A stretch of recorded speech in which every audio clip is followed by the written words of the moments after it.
இதில் ஈரான் வந்து ரொம்ப வெறித்தனமாக என்னை அடிச்சேன்னா நான் நாசம் பண்ணிட்டு போயிடுவேன் நான். லாஸ்ட்டில் ஒரு கட்டத்தில் இந்த வடிவேலு அடி செருப்பாலன்னு அப்படியா அந்த வெற்றி கொடி கட்டில் அவன் சைக்கிள் தள்ளிட்டு போவான், அவன் திருப்பிக்குவான் தெரியும். டே டே இருறா இருறா என்னடா சொன்னேன் மாமன் தாடா மாமன்டா. சொன்னேன், என்ன மாமன் சொன்னான் அந்த மாதிரி ஆயிடுச்சு ஈரான் கதை.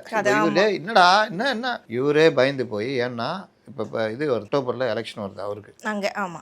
அமெரிக்காவில் கடும் எதிர்ப்பு ட்ரம்புக்கு. அமெரிக்காவில் மட்டும் இல்லை, மற்ற உலக நாடுகளே நீங்கள் கேட்டிங்கன்னா சாவடிச்சிடுவானுங்க, அவ்வளோ கோவத்தில் இருக்கிறாங்க. ஏன்னா அவ்வளோ எல்லாருக்கும் பாதிப்பு. அப்போ இது ஆரம்பிச்சது யார்? தென்னை விட்டு பேசிக்கிட்டு இருக்குது யார்? சும்மா இருக்கிற ஆளை போயிட்டு நீ வந்துட்டு, அதாவது நீ வேறு லெவலில் தடை, பொருளாதார தடை, மற்றவர்கள் வச்சு பேசுறது, 2ஆம் சுற்று 3ஆம் இந்த மாதிரி போனால் அது வேறு விஷயம்.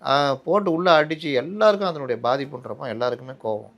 இது நின்னாதான் சரிப்பட்டு வரும் நேரத்தில் இவரும் யாரையும் கூப்பிட்டு பார்த்தாரு, யாரும் ஒத்து வரல. இப்போ இவரா 5 நாள் போர் நிறுத்தன்னு அறிவிச்சிருக்காரு. அதுக்கு முன்னாடி நான் 2 நாள் தான் டைமு, அதை ஓப்பன் பண்ணலாம் அடிச்சிடுவேன் அப்படி இப்படின்னாரு. நீ அடி அடுத்து என்ன நான் பண்ணுறேன் பாருனோன்னே அதுலேயும் பயந்து போய்